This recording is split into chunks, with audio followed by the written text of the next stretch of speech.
In this video, we've got issue 37 of Hachette Spitfire and we're building the left aileron, so stay tuned.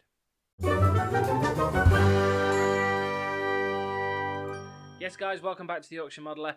With issue 37, as I say, we are building the left aileron for the Spitfire. So you've got the actual aileron there, the connection, a couple of little rods that will attach these to this, and then the screws to attach this to the wing section. Now, there has been a bit of, I want to say confusion on some of the Facebook groups, because that panel doesn't match the underside of the plane. For this side, some people are saying that this bit should be black and have the night camouflage, not the day camouflage. Now, I personally like the look of it anyway as it is, but I've been doing a bit of research, and there is evidence of that mismatch of colours on real Spitfires during the war. I think a lot of people were saying things like, we're spending a lot of money on this model and Hachette have messed up and they've done the wrong panel colours, and they haven't. They really haven't. If you want to change the panel colours, go ahead, change them. I did see a picture on one of the Facebook groups where somebody had painted the whole underside of their Spitfire that colour. I did that when I did the 1/32 Revell Spitfire. I painted the underside that colour because I like it and it was historically accurate. But I like the night and day camouflage on this one, so I'm keeping this as it is, exactly the same as it's coming out of the box. Basically, I'm not adding any extras to it.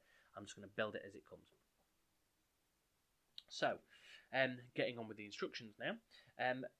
So, stage one. Take the first hinge, which can be any of these little hinge parts here, and one of the hinge pins, which are these ones here. Note that the hinge has a number 1 on the back plate between the screw holes. That's number 2. So I am going to grab number 1 just to do this bit properly. Between the screw holes, fit the hinge pin in the hole, into the hole in the arm of the hinge, shown in the image on the right. So that's what it'll look like when it's all done. That's fine. And then we're doing the same thing with number 2 as well. So number 2, put that in there like that. So 1 there, 2 there. Now, take the upper panel aileron, and so that's the one with the camo pattern on, which it says in the instructions. Identify the fixing point for the hinge 37.4 at the wider end of the panel. So that would be this one just here. The hinge pin 37.5 fits between the 2 outer struts, red arrows, and into the recesses. So, right, which one's this then? 37.4 is number 2. So that will fit in this way round. Note that the orientation, the numerical 2, should face upwards. So make sure that number 2 is facing upwards without any smutty comments. And then we'll do the same thing with number 1. So hinge pin, I'll just pop that back in there. Numerical 1 should face upwards. So that's like that. So that's that attached. So check how the aileron underside panel, which is obviously the this kind of sky pattern there, fits onto the upper panel. There are 6 pegs on the part that fit into the part so that the hinges are held in place. When you're happy with the fit, apply a little super glue to the recesses in the parts and fix firmly in place. Now, I have already checked this, so I'm just going to get the super glue that I've got here from the previous issues that we've done. Now, I am literally just putting a little bit round the top of each of these pegs because I don't want to go too far down with the glue and then risk these parts not actually moving when they need to.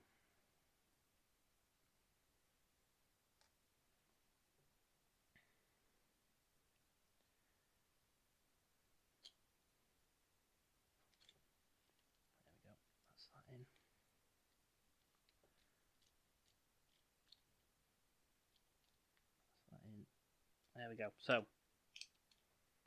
that's all done and built. I'll just show it you on this camera just here so you can see it. Might need to change the focus on this camera actually because it doesn't seem to be picking things up properly. I did notice it in the last video. So that's that all done and attached. So they are glued firmly into place.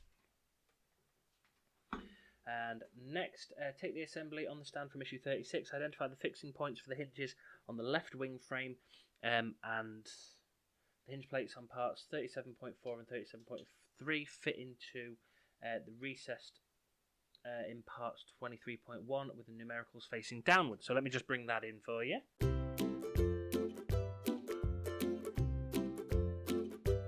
Obviously everything's facing your way at the moment so you guys can see exactly what I'm doing. Just lift this up a bit just to get that more square on there. That's it. So now, as I say, this is going to go on this side just here, and there's two little recesses that you can see there and there. So what we'll do is that will just slot in there like that, one into there, and that will hold the aileron on the plane. Fix the hinges into place using 2 PB screws for each hinge. So I'm just going to get the very, very outer ones done first.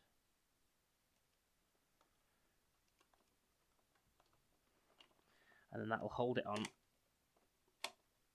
so that I can do the ones in the middle.